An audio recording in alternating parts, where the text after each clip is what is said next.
China di bawah Xi Jinping berubah menjadi kekuatan yang menantang dominasi global. Ekonominya melesat, teknologinya maju, militernya ekspansif, dan pengaruhnya menjalar dari Asia hingga Afrika. Dalam waktu kurang dari 1 dekade, pendapatan per kapita meningkat hampir 2 kali lipat. Kota-kota futuristik bermunculan, dan China menjadi pemimpin dunia dalam infrastruktur, kecerdasan buatan, serta energi terbarukan. Dunia menyaksikan bagaimana negara ini yang dulu dikenal sebagai pabrik murah dunia, kini tampil sebagai saingan utama Amerika Serikat dalam hampir semua lini strategi. Padahal, sebelum Xi naik ke puncak kekuasaan pada tahun 2012, China berada di persimpangan jalan.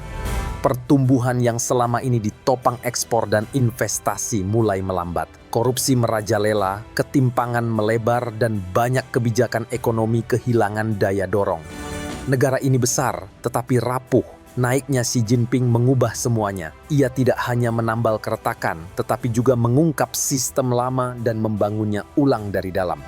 Hasilnya adalah China yang tidak hanya berkembang, tetapi juga tampil percaya diri dan siap memimpin.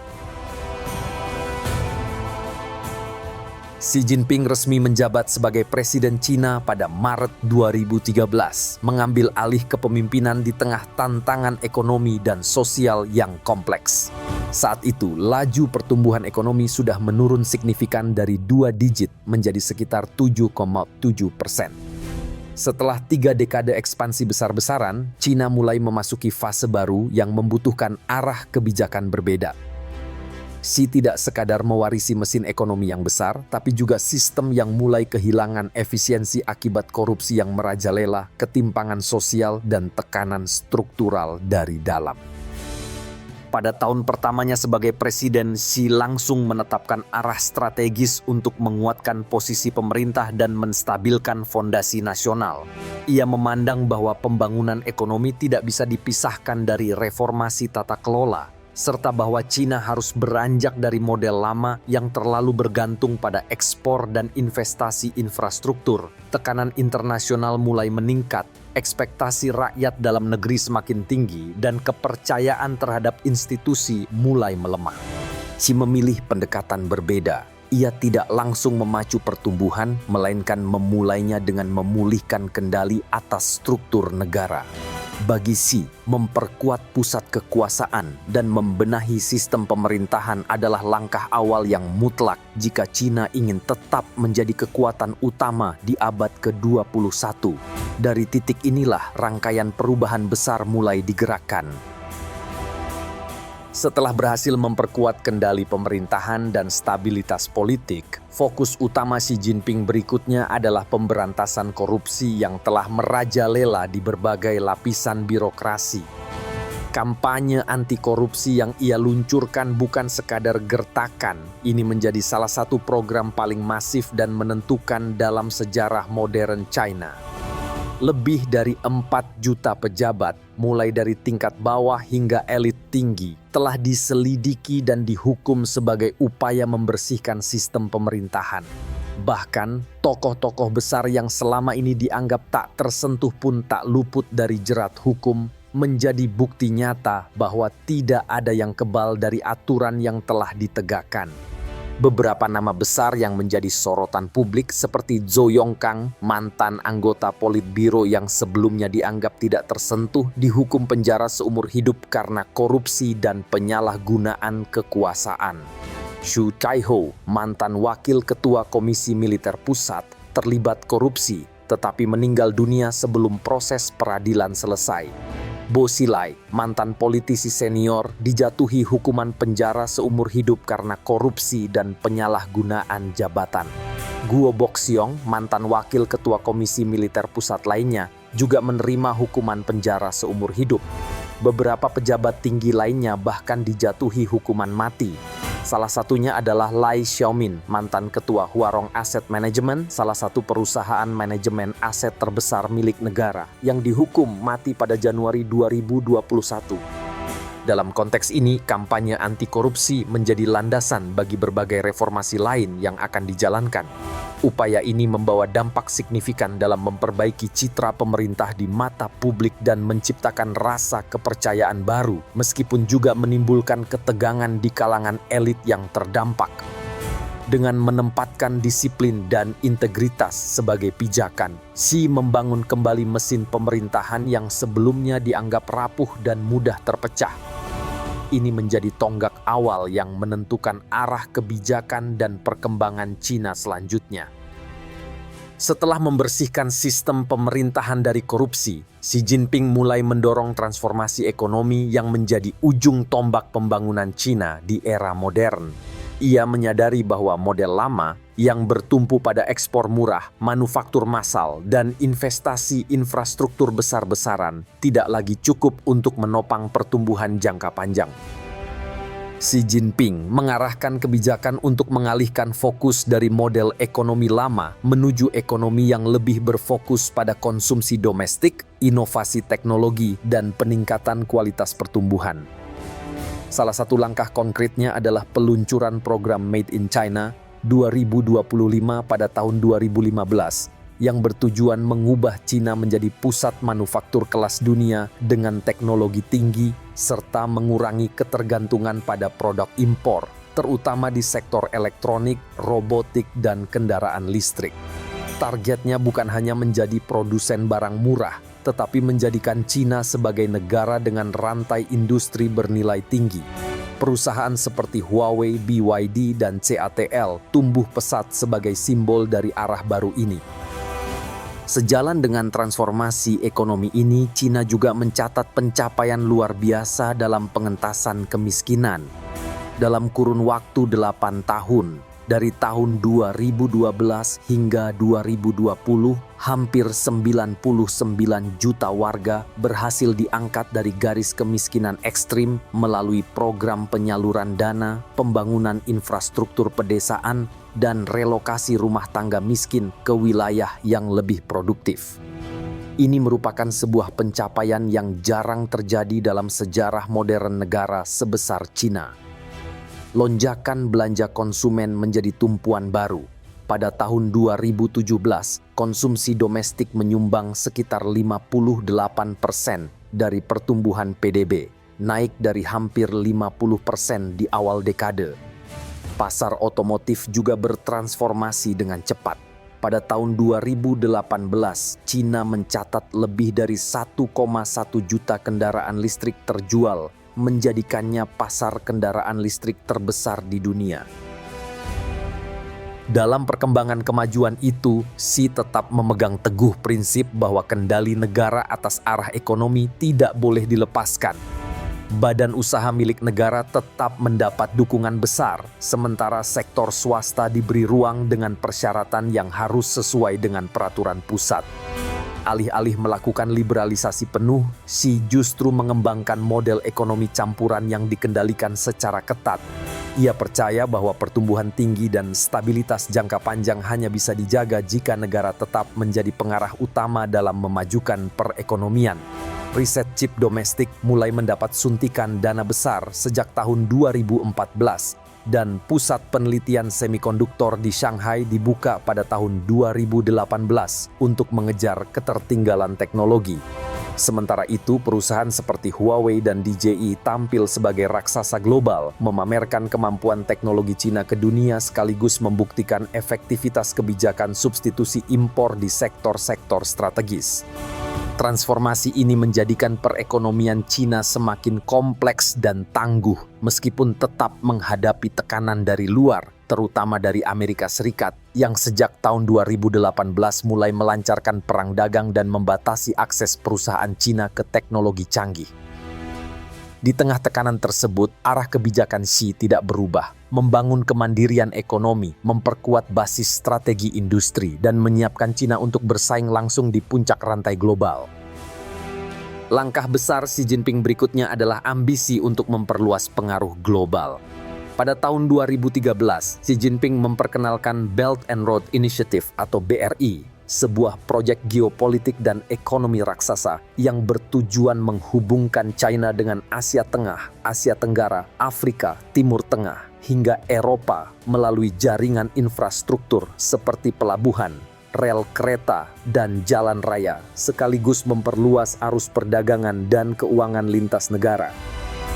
Pada bulan Januari 2017, Belt and Road Initiative menjadi sorotan global ketika Xi memperluas visi tersebut di Forum Ekonomi Dunia di Davos, sebuah momen yang menandai transformasi ambisi Cina dari kekuatan ekonomi regional menjadi pemain geopolitik utama.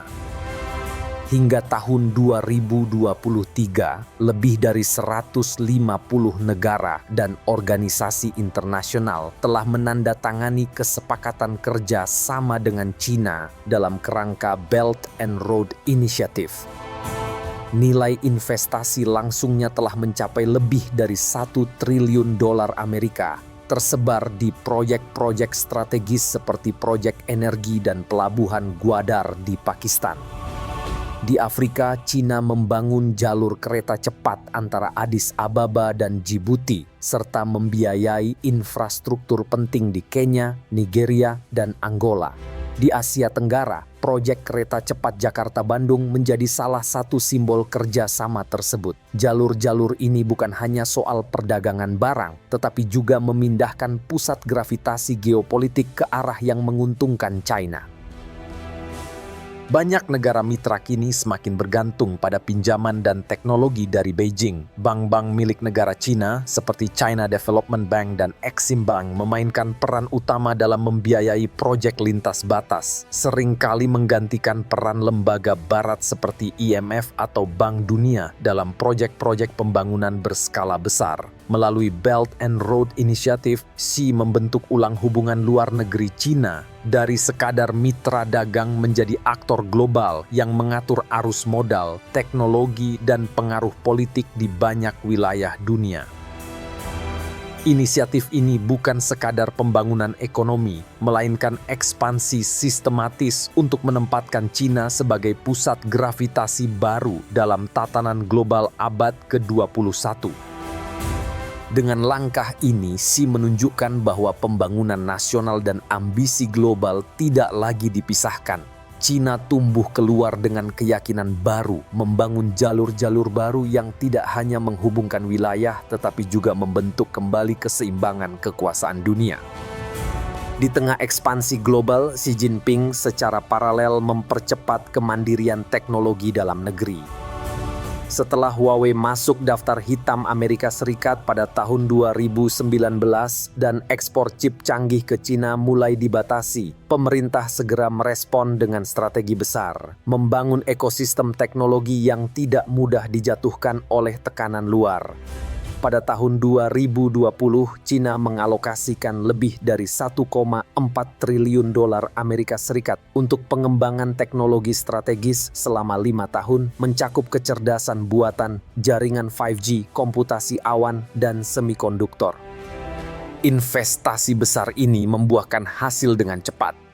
Cina berhasil membangun jaringan 5G terbesar di dunia dengan lebih dari 3,5 juta stasiun pemancar aktif pada akhir tahun 2023. Huawei tetap bertahan sebagai pemimpin global di sektor telekomunikasi, sementara SMIC, perusahaan chip utama Cina, terus memperluas kapasitas produksi meski akses pada teknologi Amerika Serikat dan mesin litografi dari Belanda dibatasi. TikTok yang dikembangkan oleh ByteDance menjadi aplikasi terpopuler di dunia sejak tahun 2020, menegaskan dominasi Cina di era platform digital lintas negara. Di sektor kendaraan listrik, BYD melampaui Tesla dalam volume penjualan domestik pada tahun 2022, menandakan bahwa industri otomotif berbasis teknologi bersih bukan lagi monopoli perusahaan luar. Pemerintah juga mendorong pengembangan sistem operasi dan prosesor buatan sendiri seperti Harmony OS dan Longson sebagai langkah mengurangi ketergantungan pada sistem asing. Arah pembangunan teknologi ini bukan sekadar persoalan persaingan industri. Xi melihatnya sebagai syarat mutlak untuk kedaulatan ekonomi dan keamanan nasional. Di tengah fragmentasi rantai pasok global dan tekanan geopolitik, Cina di bawah Xi menempatkan teknologi sebagai garis depan pertahanan baru. Bukan hanya untuk bertahan, tetapi juga untuk menciptakan dunia di mana Cina memiliki standar dan sistemnya sendiri. Salah satu ciri menonjol dari era Xi Jinping adalah skala pembangunan infrastruktur yang terus diperluas dan ditingkatkan. Di bawah kepemimpinannya, jaringan kereta cepat Cina tumbuh menjadi yang terpanjang di dunia, melampaui 40.000 kilometer pada tahun 2023. Jalur-jalur baru menghubungkan tidak hanya kota-kota besar, tetapi juga wilayah pedalaman yang sebelumnya terisolasi. Hal ini membuka akses ekonomi baru dan memperkecil kesenjangan antar wilayah. Proyek seperti kereta cepat Beijing-Shanghai dan Lhasa-Nyingchi bukan hanya menjadi simbol kecepatan dan efisiensi, tetapi juga strategi integrasi nasional yang efektif. Tak hanya rel, pembangunan juga menjangkau kawasan pesisir dengan jembatan-jembatan megastruktur. Jembatan Hong Kong, Zhuhai, dan Macau sepanjang 55 km yang dibuka pada tahun 2018 menjadi salah satu proyek paling ambisius yang pernah dibangun, menghubungkan 3 kawasan utama dalam satu sistem ekonomi lintas wilayah. Kota-kota baru tumbuh cepat di sekitar pusat industri dan teknologi, seperti Xiong'an di Provinsi Hebei yang dirancang sebagai kota masa depan dengan sistem energi bersih dan transportasi tanpa emisi. Transformasi pedesaan juga menjadi bagian penting dari agenda pembangunan. Desa-desa yang sebelumnya tertinggal kini terhubung dengan jalan raya, jaringan internet, dan fasilitas publik yang lebih baik. Ratusan ribu rumah diperbaiki dan para petani didorong untuk masuk ke rantai pasok digital melalui platform e-commerce seperti Pinduoduo dan Taobao Rural. Program ini bukan hanya soal pembangunan fisik, tetapi juga transformasi struktur sosial pedesaan.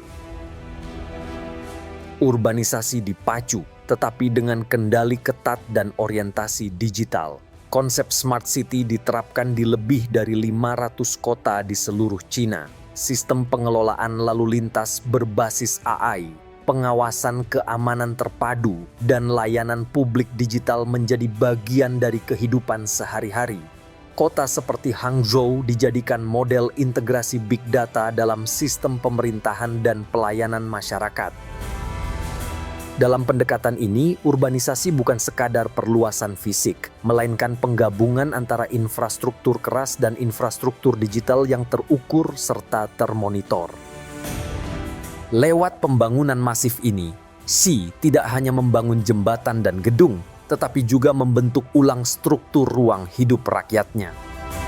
Infrastruktur dijadikan alat untuk menyatukan wilayah, mengurangi ketimpangan, dan sekaligus mengatur kehidupan sosial dengan cara yang lebih presisi dan terpusat.